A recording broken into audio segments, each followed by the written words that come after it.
Crimson Trace announces Laser Guard Pro for today's most popular concealed carry firearms, combining a red or green laser sight with 150 lumen light, taking personal defense to the next level. Available now at your local dealer.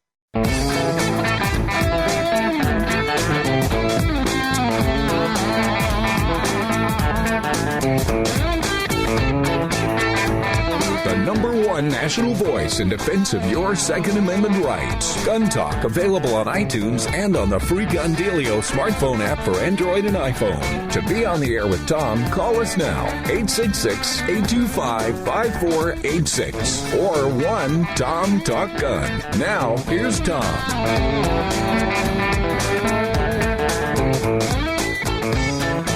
Well, happy Father's Day. Tom Gresham here. Yes, you could say I had a bit of an unusual upbringing. I got to hang around with my dad, who was a shooting writer, a gun writer, a hunting writer, an outdoor writer, a fishing writer, television personality. We always had guns around. We always were shooting guns. Pretty much had my choice. And I learned a lot about guns as a result. I mean, I almost learned to read by reading Gun Digest and devouring that annual publication back when it was edited by John Amber, who did such a fabulous job with it.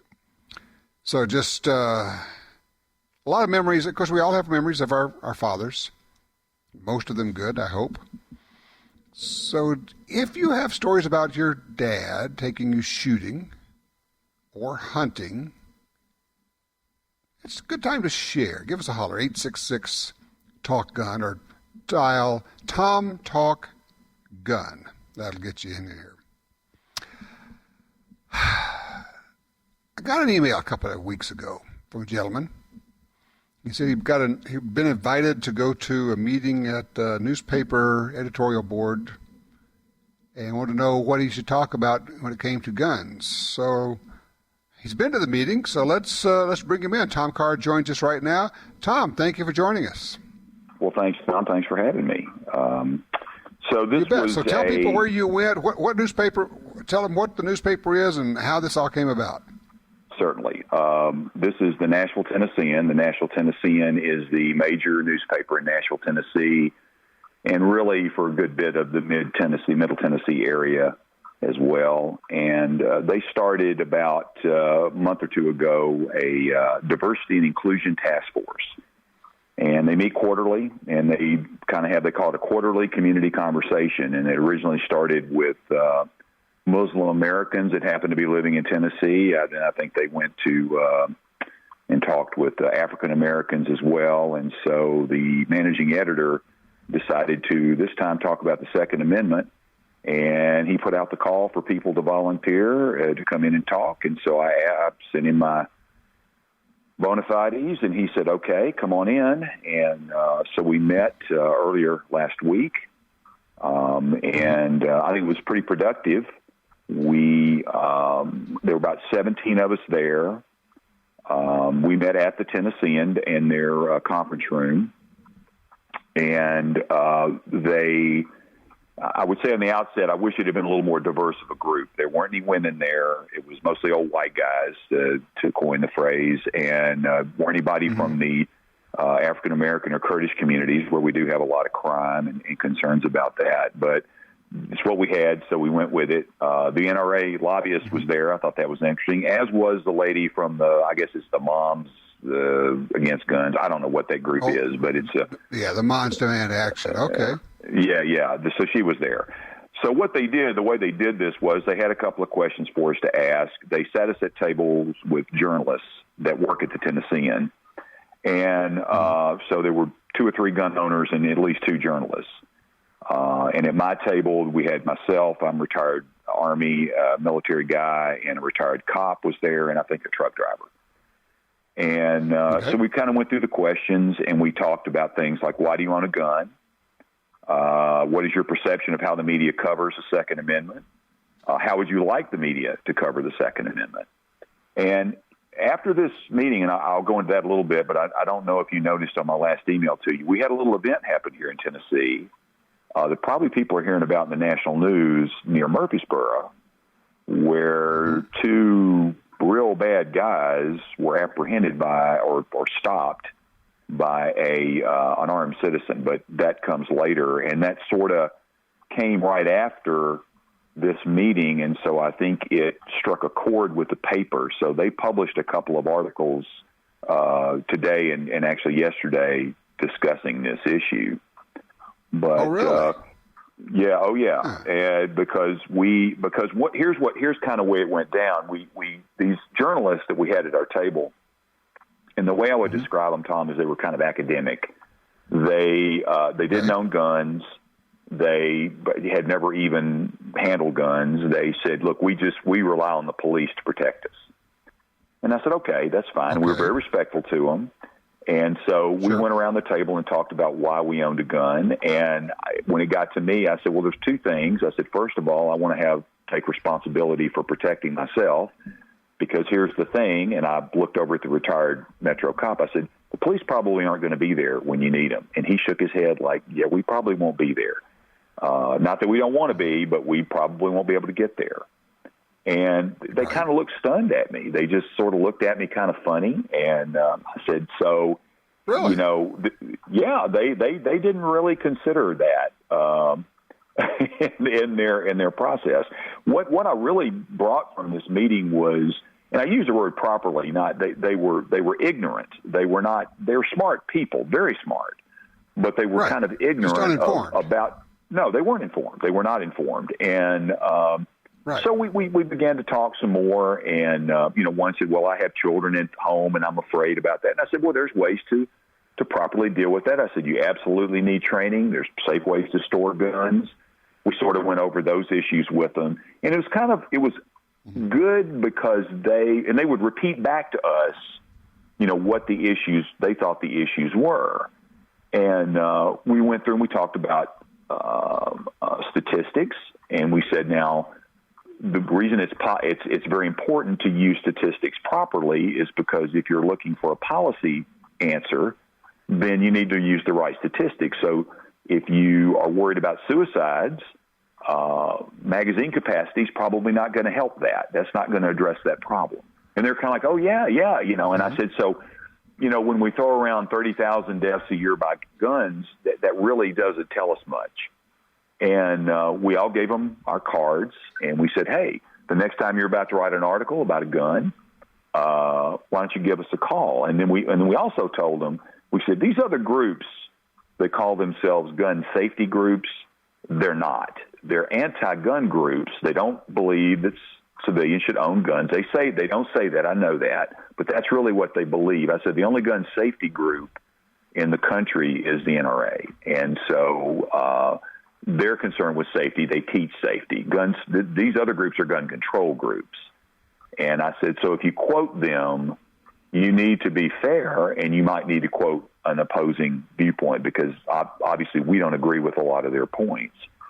And what'd they say? So well, they agreed. They said, yeah, we didn't know that. They did not know, Tom, that these are anti-gun groups. They just said, well, no, they're just concerned about gun safety. I said, no, they're not. I said, you take a class with the NRA or a class at, your local gun store or something. That's gun safety. These guys are interested in legislation that restricts and infringes upon the right to keep and bear arms. That's what they're interested in. They're not. Well, Tom, what I'm getting out of that what that means is that the Michael Bloomberg con job is working on these guys and convincing them that his bogus, his basic gun ban groups that have changed their names to gun safety groups has conned the media into believing that they are in fact gun safety groups. Yeah, and they have.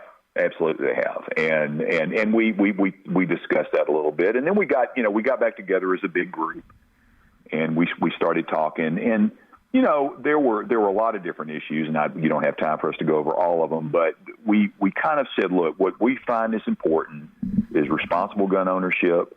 That's what we're talking about, and when we got back into statistics again, and of course the lady from the Moms for, I don't know what the group is, the anti-gun group, started bringing statistics. And I said, look, these are fine. These are not inaccurate statistics, but you're taking them out of context. And when you throw them around like that, and you don't look at what that really means, then we're not going to have any common ground. I said, because we don't want people to be killed by guns, and we don't want people to be injured needlessly in accidents. So we're there with you, but we want policies that work, and we want things that work, not things that just make us feel better.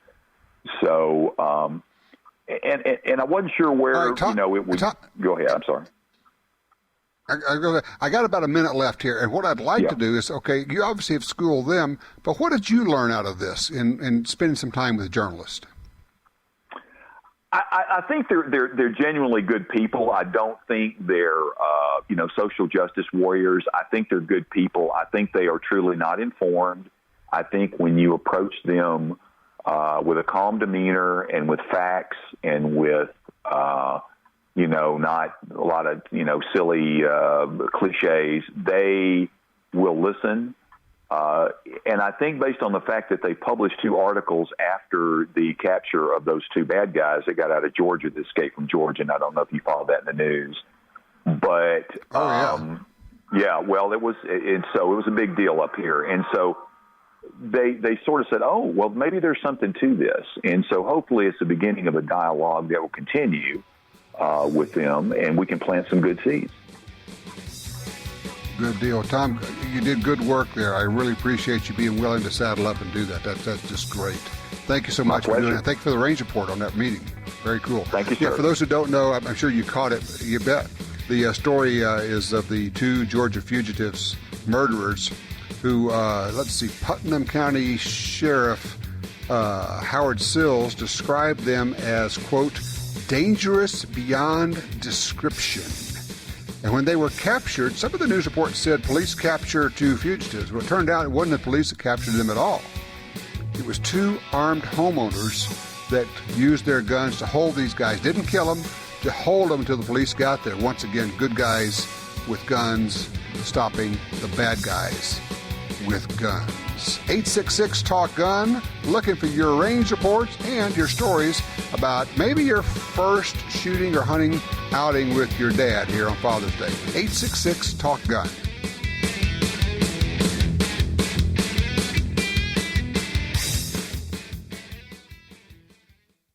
Hardcore tactical professionals who put their lives on the line every day depend on Surefire. For decades, Surefire has built the first and finest professional-grade flashlights, weapon-mounted lights, hearing protection, and suppressors. We build the best because lives depend on it, and we know failure is not an option.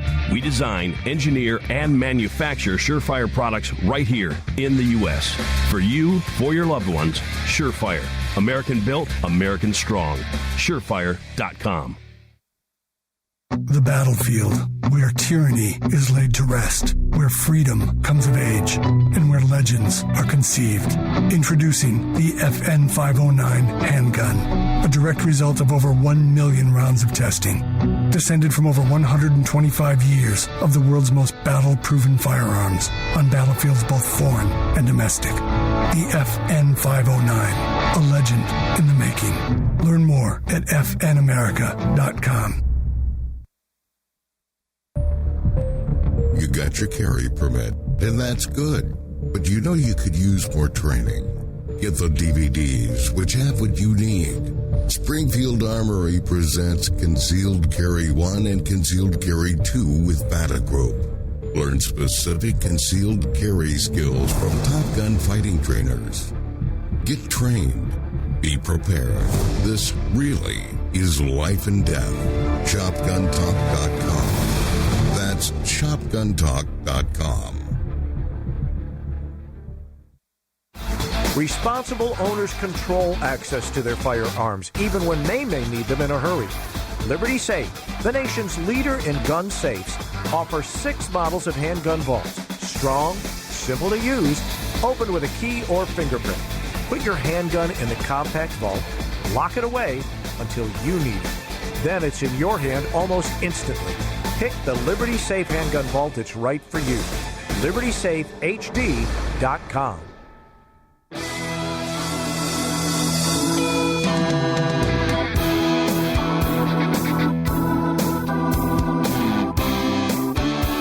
All right, let's go straight to the phones. Line 1, Eric is with us out of Waco, Texas. Eric, 22s. What are you doing here, man?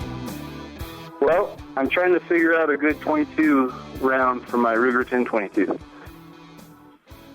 Okay, so what are you doing? What do you want it to do? What I'm getting at specifically is velocity. I want to be able to hit where I'm aiming. I'm going maybe 25 to 40 yards when I'm shooting where I can comfortably shoot. But I want to be able to maybe go a little bit further. I want to be able to hit a squirrel or a rabbit if I find myself in a position of needing to eat something. But all I've done so far is kind of knock over little plastic targets and, hit paper. Okay, this is a little bit of an odd question. So I'm trying to figure out. You're not hunting with it yet. You're looking for ammo to do what exactly, and what kind of range? What are we talking about here? Well, I've never been hunting, so I can't say, what scenario is giving me trouble and what scenario isn't. I just want to make a good decision moving forward. I understand a rabbit or a squirrel is a small target, so, a 100-yard shot probably isn't very practical. But, like I said, if I need to eat something someday, I'd like to be able to take out one of these animals. Okay, so we're talking purely hypothetical here. If you might want to hunt, you might want to shoot something someday. What you want is a hollow point bullet if you're going to be shooting a critter, because the solid bullets tend to go through them. Subsonic versus supersonic is not that big a deal. Mainly what you need is accuracy, and you may have to try a number of different types of 22 ammo to find out which one shoots the best in your rifle. But 22 is not a long-range gun. So, 25 yards is actually a fairly long shot with a 22 for hunting. 40 yards would be a very long shot. So, not that it can't be done, but I'm just saying that's a pretty darn long shot. But mainly at this point, I think what you need to be thinking of is finding a hollow point load that is accurate in your gun and going from there. Look, I wish you luck with it, Eric. I appreciate the call, sir. Joe is in Jefferson, Texas on 2. Joe, you have a question and a problem here. We need to talk. What's going on? Well, I'm wanting to buy a pistol, possibly concealed carry at one point, but I had some run-ins with the law about 8 years ago, maybe a little bit longer, on domestic violence charges. I was not convicted. I completed probation and went through anger management classes, and I'm just trying to figure out whether I'll be wasting a gun dealer's time and my time even applying for a handgun to purchase one, or if it's something that would be feasible.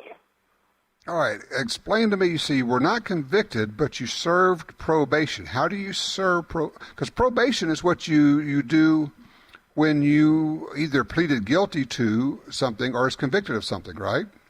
Yes, sir. I did plead guilty. Okay, then you can't own a gun. Okay. Period. That's my question. Done. Yeah, I'm sorry. I hate to be the one to tell you this, and it's a terrible law. This is called the Lautenberg Amendment. It's a terrible law that if you get convicted or plead to a misdemeanor charge of domestic violence, you can never own a gun. It's a horrible law. It should never have been passed, but unfortunately, it's unlikely to get repealed because no senator would like to be the one that says, "Yeah, I want to give folks who've been convicted of domestic violence guns." So. Just saying. Yeah, it's kind of where we are. The Lautenberg Amendment is just ugly, man. I'm just telling you, it's not a good thing. Tell you what, we just were able to finally run down. We got Mike Borders on with us from Michigan Gun Owners. Hey, Mike, I appreciate it. I'm sorry that we had such trouble running you down, but if you would tell me what just happened in Michigan. You guys got some big news there, right? Hey, yeah, we had the actual constitutional carry bill has been approved by the House, and now we just need it to get through the Senate and have the governor give it a signature, and we'll be in line with those other 8 or 9 states that already have constitutional carry. Well, what's the likelihood of getting that through and getting it signed by the governor in Michigan? Well, it's kind of hard to tell right now. Basically, a lot of people have noticed kind of the same thing, that the feelings up there in Lansing seem to changing a little bit to where everybody's not total against things anymore, and it's like you can see them kind of giving this some thought that maybe, hey, you know what? Let's think this through before we just make a decision on it. So what do you think is causing that change in the legislature? Well, I think of... Is it... I think, a lot of people are actually seeing, and we're up there only once a year doing our Second Amendment march up there. And, every year, I think they probably look at it and say, you know what, these guys mean business and these guys are voters. We need to start maybe paying attention to what they're saying. So I'm hoping that's what it is.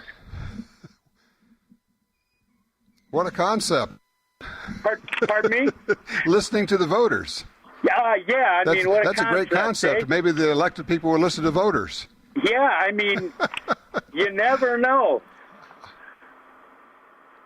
But yeah, we can only hope. Well, look, I appreciate the update. For those who don't know, let me do this, Mike, because we didn't have much time. We had trouble running you down. Michigan Gun Owners is migunowners.org if you want to get more information, because they're running on this one, and you can find out what's going on. If you're up in Michigan, it's migunowners.org for Michigan Gun Owners. Mike Borders, of course, for Michigan Gun Owners, and we appreciate that. Constitutional carry, maybe coming to another state. Yeah, I know. You're conflicted about it. Well, maybe not. I'm conflicted about it. I like it. I don't like having to say, Mother, may I, to exercise a constitutional right. At the same time, I don't know how we can help people and get more training. I think everybody needs training. Everybody should get training. I just don't want to require it.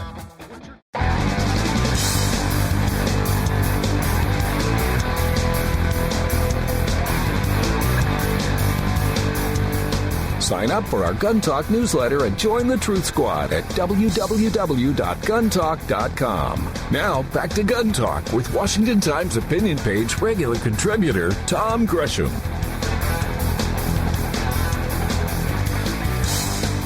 And we are back with you.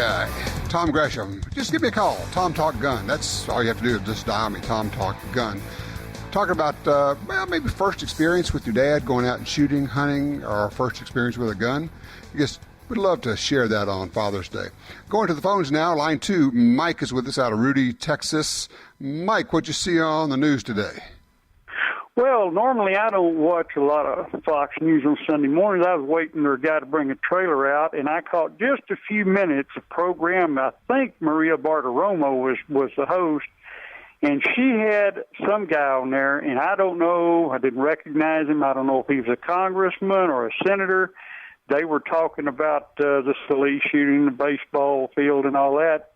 And she asked him if he felt threatened, and he said, yeah. And they talked a little more, and he said just as soon as Congress goes back in session, he is going to introduce legislation.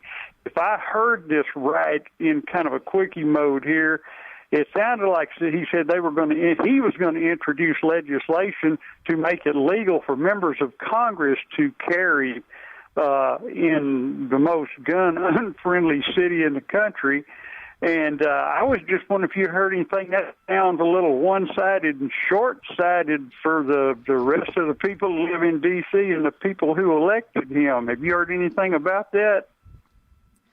Oh, yeah. This is what they want to do. Of course, this is from the same group that gives themselves special health care benefits and a special program that no one else in the country can get.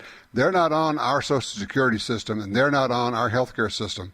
And so now they'll say, well, we're not going to be on the same laws regarding protecting ourselves because we're special. Don't you know, we're special.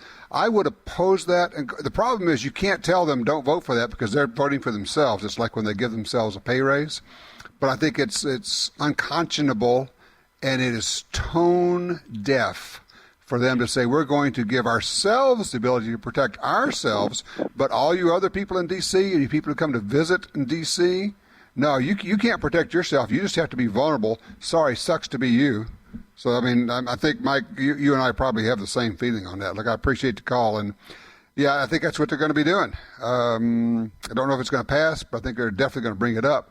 And I would oppose it. I don't want them to have special privileges. People say, well, we could get them first. No, that's not the way it works. You don't say, well, they're going to get the privilege, exercise their right, and then when they realize how good that is, then they're going to come and spread the love, share it with us. No.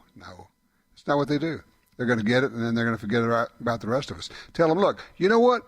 If you won't let all of us carry, then we don't want you to be able to carry. That would be my position. What do you think? Am I overreacting on this? 866-TALK-GUN. Line 3, Ted's with us. Oakdale, California. Hey, Ted. Hey, I'm going to go on. I love it. Terrific program. My gun that I have is a Winchester 30-30 that my grandfather, I'm 76 years old, my grandfather bought it, and I don't know what year it was, but it's a 6-digit serial number saddle-ring carbine. Holy cow. You know, you can look that up. The folks at the Cody Museum in Cody, Wyoming, can look that up with the serial number and they'll issue you a letter. I mean, I think it costs some money, but give you a letter that says this is when it was made and all the particulars on it. That's a rifle that's worth getting one of those letters for and documenting. That would be very cool. Yeah, I'm like I said, I'm 76. My dad had it, and my grandfather was out of Taos, New Mexico. And a good story about it was he rode into town on his horse, went into the general store, he pulled his Winchester off of the scabbard because if you didn't, it would get stolen. Went in the store, did his business in the store, came back out, and guess what? Somebody stole his scabbard. And he had a fit. It cost him $2.50 to buy another scabbard. Now that's low down. Somebody would take your rifle scabbard. That's just bad. God. Well, that's a great story, Ted. I appreciate that, man. And I would contact the Cody Museum, the Winchester Firearms Museum in Cody, Wyoming, and have them check on that because it would be pretty neat to document that. Thank you, sir. I appreciate the call on Father's Day. Line 4, Charlie out of Bremerton, Washington. Father's Day story. Talk to me, Charlie. Hi, Tom. I was a city kid. I was born in Cleveland, Ohio, and raised in the greater Cleveland area, so my dad was not a gun guy. As a matter of fact, he worked 2 jobs. But just before, to make ends meet, just before my 10th birthday, I was with some friends of the family, and they took me to a gun shop. And I'd never really been in one before, but somehow I managed to convince the clerk to let me put one of the 22 caliber Marlin Model 60 on hold. Put a little deposit on it, had the receipt, went home to show my dad. It never occurred to me that we may not have had the money in the budget, the family budget, to pay for it, and my dad didn't know a darn thing about guns. Somehow, some way, in the way that fathers have, make dreams come true. He called my uncle, who was a gun guy. We found a range. We signed up for the NRA Junior Marksmanship Program. He took me to it once a week after school on most weekends.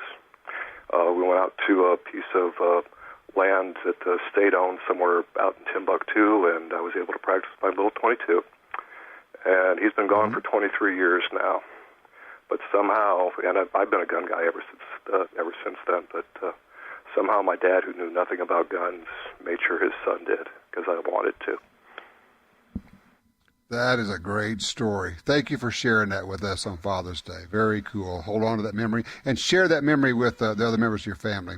All right, 866-TALK-GUN gets you in here. I'm Tom Gresham. We're looking for stories about first guns, dads, granddads, or a special gun that means a lot to you. We'll certainly do that. Also talk a little bit about this idea of members of Congress. Should they get special treatment? Should they have reciprocity when the rest of us don't? We'd love to get your take on that. 866-TALK-GUN.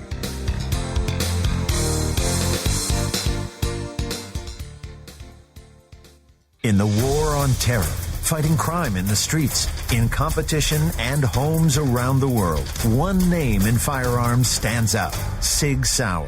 Our pistols and rifles are renowned for their unfailing performance. This same commitment to excellence can be found in our line of SigTac accessories and the training offered by the Sig Sauer Academy. For unmatched quality, reliability, and innovation when it counts, choose Sig Sauer. Visit sigsauer.com today. If you carry a gun, you need training. Your concealed carry class was definitely not training. But time, money, and obligations keep you from spending days at a shooting school. The trusted folks at Gun Talk can help. Concealed Carry 1, our DVD featuring the VADA Group, covers what gun, what holster, how to carry, where to wear your gun, and much more.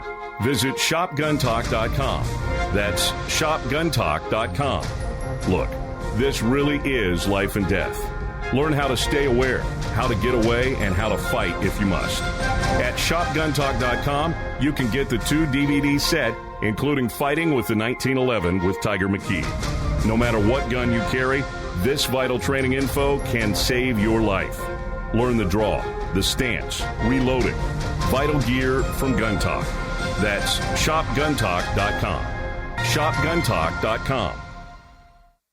Alien Gear Holsters, the most comfortable and concealable holsters on the planet, is offering big savings with our new 2-holster combo. Now you can buy 2 complete holsters for as little as $49.88. Choose from any available holster styles and colors for the guns of your choice. All of Alien Gear's quality products are made right here in the USA and include a 30-day trial, forever warranty, and free shell trades for life. Visit aliengearholsters.com today.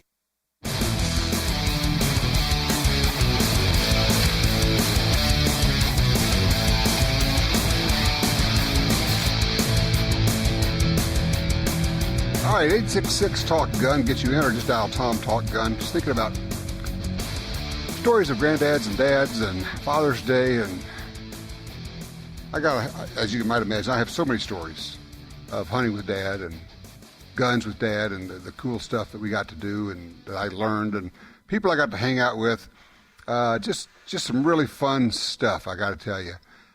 I remember Dad teaching me gun safety, and he would quiz us. And it's interesting, one of the things that he was asking one time, asking my brother and me, he said, well, which is more deadly, a shotgun or a rifle? And I don't know, I was probably 10 at the time, something. I said, well, neither. They're both deadly. There's no degrees of deadly. You're either it is or it isn't. I think it's surprising that I figured that one out. And I don't know, maybe it's just hanging around, being there in the right place, just the environment. But it was he was always asking gun safety questions, and always, checking the muzzle and what are we doing and being safe, and guns are unloaded when you're crossing fences and all the rest of that. And just for me, that's one of the prime legacies I think I got out of Dad. And it wasn't so much lecturing as it was learning by example, because that's what he did. Just kind of a memory just popped into my head. Chris is on 3 out of Coos Bay, Oregon, with a story for us. Hey, Chris. Hi. How's it going? Good. Hello. This isn't sort of a Dad's Day deal, but I grew up on a farm. My parents hunted basically for food, but they took us to Scouts, and at summer camp, they actually had a .22 range back then when they could. And so my dad would give me money so I could actually go and shoot .22s at the range under supervision. And then after that, he introduced me into hunting and shooting, but it was actually Boy Scouts, but he was an assistant scoutmaster. Mm-hmm.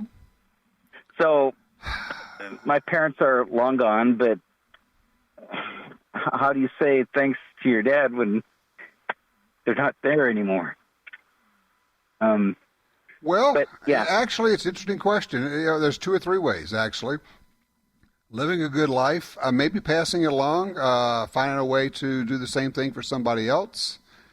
And frankly, what you're doing right now, sharing the stories, because the stories are our history. History, his story. Sharing those stories and passing them along to your members of your family and friends and people on the radio, which you just did, that is certainly a strong and effective way of saying thanks. And I've got to applaud you. I think you just did a great job with it, man. Back then, parents seemed to be more involved in, whether it was the dads or the moms who baked stuff, they all joined in helping all the kids back then, and my dad was one of those. So, well, yeah, I understand what you're saying. I mean, there are time constraints on everybody. We're all rush now. And we have the overscheduled children where they have to go to their dance lesson, their music lesson, their this lesson, their that lesson, and there's not a lot of free time out there, which doesn't really leave a lot of time for the parents to be involved, because we're taking them to a teacher, to a class somewhere. It's a thing that bothers me. It's something that I think is worth us considering, and maybe saying, hey, look, we can schedule our own time that doesn't involve a class somewhere. Let me go down to line 1. Jerome is with us out of Layton, Utah. Hey, Jerome, about the congressman? Oh, you bet. First off, no, they're not special. And anybody's in D.C. ought to be able to carry a gun. Now, meanwhile, back in the ball field, which is in Virginia, those groundskeepers, maintenance people, anybody like that, who are not going to D.C., they're staying there. They could have, should have been armed. And maybe next year, they will be.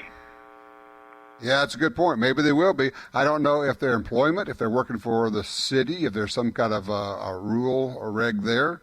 Of course, my position has always been if you have a job that says you can't be armed, then you need to be looking for another job. You say, yeah, but I've got. Yes, sir. There's no other but. There's no. If they're telling you must become a victim, you must make yourself vulnerable to murder in order to work for us. What if they told you, okay, you have to get shot in order to work for us? Well, you'd say, well, that's stupid. I'm not going to do that.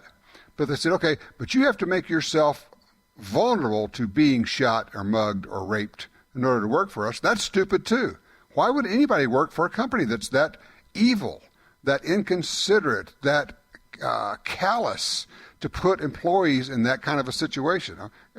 If everybody refused to work for those companies, they would stop doing that. They would not have those policies anymore. Look, I appreciate the call, sir, and it's an interesting point. I think you're exactly right. Let's see. Jim, do we have time to get Michael on here? All right, Michael, line 2, New Mexico. We don't have a lot of time, so dive into it, please. Hey, yeah, I was going to say that when I was a little kid, about 8 or 10, my parents weren't gun people, but they understood that, guns are an important thing in life. So we started out with BB guns, and eventually we worked our way up 22s. And back then, when you were 10 years old, you could go to the store with a note that your dad gave you to buy ammo. There was no fear about, restrictions. So we had a great time back then. A note from your dad that says you could buy ammo and you go to the store. That is beautiful. Thanks, Michael. Appreciate that. Yeah. Interesting times, different times. But at the same time, we all have places we can go and shoot. I love that we have new shooting ranges popping up in cities, high-end, good shooting ranges you can go to, indoor ranges where you can take an entire family. If you have something like that, support it, because if you don't support it, it won't be around any longer. It will go out of business, and then we'll say, well, gee, I don't have any place to shoot. Okay. I don't know. The idea of BB guns reminds me. We used to wear out BB guns, but Dad would buy us BBs by the gross, by the pound, and I would shoot 500 or 1,000 rounds of BBs every single day. It's amazing how good you can get when you shoot that off. 866-TALK-GUN.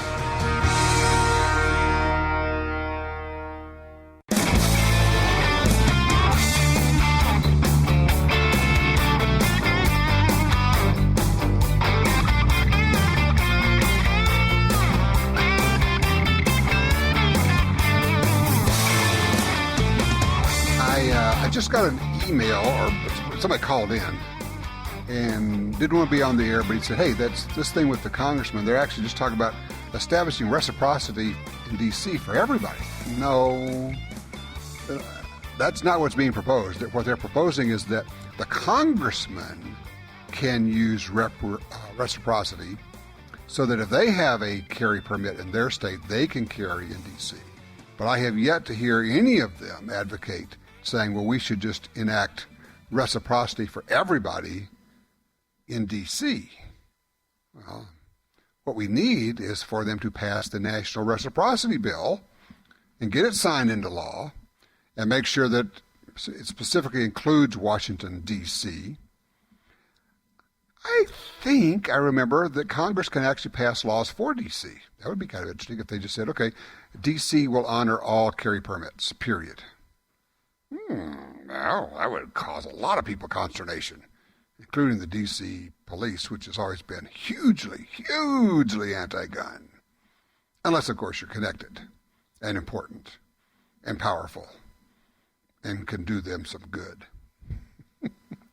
But it is interesting to see congressmen saying, but we couldn't do anything, and now we feel vulnerable, and we're all going out here. Duh. Yes, of course. That's what we've been saying all along. And we felt helpless. Yes, that's what we've been saying all along. Talk to any of the rape victims, mugging victims, shooting victims, carjacking victims. They felt helpless. And it is, as I've said before, it is immoral to make people choose between being safe and being legal. To say, okay, you could be legal, but you won't get to be safe. Or you could be safe, but you won't get to be legal. You'll be breaking the law. That is an immoral position. So what do we do? I'm going to throw this out. And it's a Father's Day thing, too.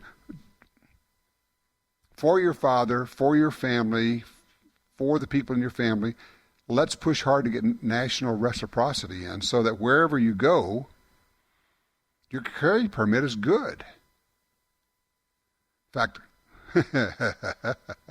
what if we just said we had constitutional carry everywhere? No permits required. I mean, people say, oh, well, we could do that. Yes, you could, because here's the thing. At its core, let's understand what's going on. The bad guys are going to carry.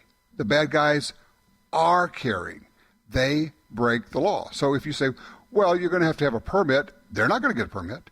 Well, they're not going to do that. They're simply going to. So why not just remove all the restrictions that are only on the good guys? Because, of course, the restrictions are, I guess this may be the key point of all of this, the good guys are the only ones who are restricted. Bad guys are never restricted by laws. They just do what they want to do. This description from this sheriff in Georgia who described these two as indescribably dangerous. And these two unbelievably dangerous people were captured by two regular guys who weren't cops, just homeowners who got their guns, didn't shoot the guys, just held them at bay, held them for the cops. The cops came.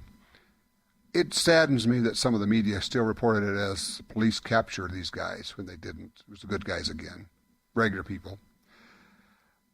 I would offer that maybe this is yet another chance for you to re-examine personally where you are with your personal protection plan, recommit to it, whether it's through training, through DVDs at shopguntalk.com, our good DVDs we have there.